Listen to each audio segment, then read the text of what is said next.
Well, welcome back. It's time for Move It Monday. And on this Star Wars Day, may the Force be with you in your next workout. If you are struggling to really find the way of the Jedi, to make those exercise goals stick, well, a new book from a local trainer could be just the ticket. So joining us to talk about Inspire the World of Fitness and how it could unlock your full potential is author and trainer Sherri McMillan. Sherri, good morning. Thank you for joining us. Good morning to both of you. Thank you for having me. Yes. So why don't you start off by telling us what inspired you and the group to put your wealth of knowledge into a book? Well, it's actually a collaboration amongst many award-winning fitness trainers across the country, across the world, really. And we each come at fitness and health from a different perspective, using decades of wisdom and saying, okay, what are the things that people actually need to do to stick to health and fitness, to achieve their best life? And so with each chapter, you know, something will resonate with people that can inspire them to, you know, reach their best life.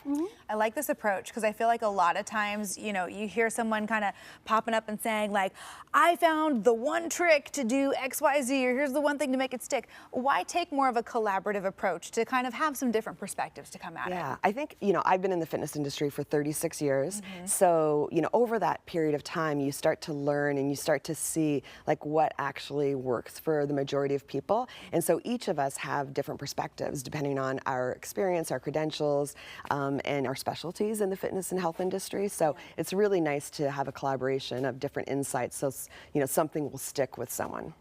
So you find those, you know, different strokes for different folks, maybe different things that'll click for somebody. But are there some commonalities, some common themes there about, you know, really finding an exercise routine and sticking with it? Because that seems to be the real hard part. Yeah, for sure. Half of the battle, if not more, is mental. Yeah. So sometimes it's just being able to change your mindset and overcoming your excuses, because, you know, there's always like, oh, I'm too busy, or I'm too tired, or, oh, I've got a lot of aches and pains in my joints. And if you always remember, there's always someone who is more busy than you are, or who is older than you are, or has more aches and pains than you do, and they still figure it out. So you have to be stronger than your excuses and just realize that you deserve to feel your best. And it's really hard to be a high performer in life in general if you don't feel great. So as soon as you start just carving out the time to take care of yourself, then life just is better. And so it's just changing the mindset. Yeah, this really was a collaborative work. You said a worldwide approach to this book.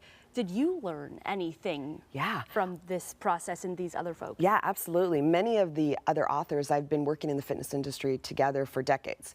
And I didn't know many of their stories, like what brought them into the world of fitness and some of the experiences that they've had. And so it was really quite enlightening for me and really enjoyable to hear those backstories from people that I've known for decades. So it was really also inspirational for me as well. That's really cool. Yeah. So you outlined the top 10 tips to achieving your personal best. You got time to share a few tips with us Absolutely. this morning? Well, number one, obviously, the whole book is about fitness. And so number one, we talk about moving your body. And in our world today, we are just so sedentary.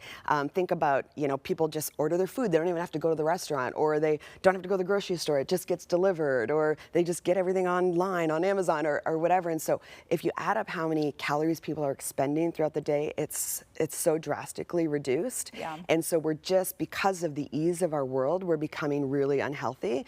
And so if people could start by just moving their bodies more throughout the day, whether it's a 10-minute walk after every meal, or maybe you wake up and you just go for a walk just to move your body, get some fresh air, get some vitamin D, maybe you go for a walk after dinner, but just starting to get more movement in your day is going to make a drastic impact to someone's overall health. Doesn't even have to be structured. I know, I was surprised when I first started wearing, you know, an Apple Watch and actually like tracking steps and calories and stuff. I'm like, oh, I wasn't moving around quite as much as I thought I was. You're tired at the end of the day, but it's not always. Sometimes it's more of a mental tired. No, it's crazy. The average American really hardly doesn't even move their body 30 minutes a day. Because we just sit so much in our lives. So if people just made that their intention, not even structured exercise, and then of course if they can take it to the next level, and sometimes you just start to move your body and you do start to feel better because motion is lotion. So you just start to move, you start to feel better. It changes your biochemistry, and then you might then be inspired to start a structured exercise program where then we start looking at the 3 primary fitness components, which would be your cardiovascular fitness, your strength, and then your mobility and flexibility. And so those would be the 3 components, and then you just have to decide how you're going to fit those 3 components into your week. And so you could say, well, all I want to commit to is 3 workouts a week. And then you're like, okay, well then you have to do each of those 3 components. Every time you work out, you got to do a little bit of strength, you got to do a little bit of cardio, you got to do a little bit of flexibility.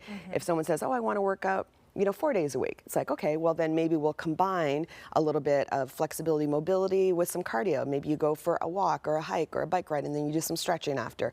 And then maybe you do your full body strength training on the other days, and you can just alternate it based on how much time you can commit with your busy lifestyles.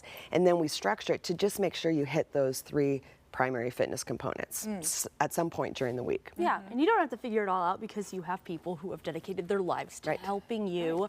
Mother's Day, Father's Day, they're around the corner. There are some promotions you guys have cooking up. Yeah, absolutely. I think every fitness trainer, every fitness club, across the city will be offering some type of promotion for the special woman in your life, whether it's your mom or your wife or your best friend, sister. And for us, we have an introductory fitness and training package where someone can just test drive what it's like to have someone overseeing their health and fitness program, because half the battle is accountability, and sometimes people need that, especially if they're really busy. They got a lot on the go, whether it's work, kids, and it's very easy to put your own needs on the back burner and focus on everybody else instead of yourself. So sometimes that accountability of a coach, a trainer, where you have to show up, like a doctor's appointment, you have to be there, and then when you show up, they're going to be asking you, hey, did you do the rest of your workouts this week? And you always want to come in saying, yeah, and so it really does hold you accountable to what you're doing when you're not with that trainer or coach. So I think, and sometimes if someone doesn't have the resources to actually pay for a trainer, it could be literally as easy as a best buddy, or a friend group, a family member that you say, okay, let's commit to each other and say, we're going to go for a walk a few times a week. We're going to, commit to each other, meet at the gym or something. So you've got that accountability to do what you should be doing. Absolutely. Yeah, Some good advice. I mean, it really is. I feel like that mental game, having that piece in place, really can be the difference maker in creating a routine with some longevity. Absolutely. Versus the stopping and starting. So where can people find your book? Anything else you want them to know? Yeah, they can definitely get it on Amazon. Okay. And also we have copies at our studio in downtown Vancouver. So and I think it's really a great book to just kind of jumpstart your health and fitness and get inspired and be like, okay, I can do this. And no one ever regrets a workout. No one ever regrets feeling great.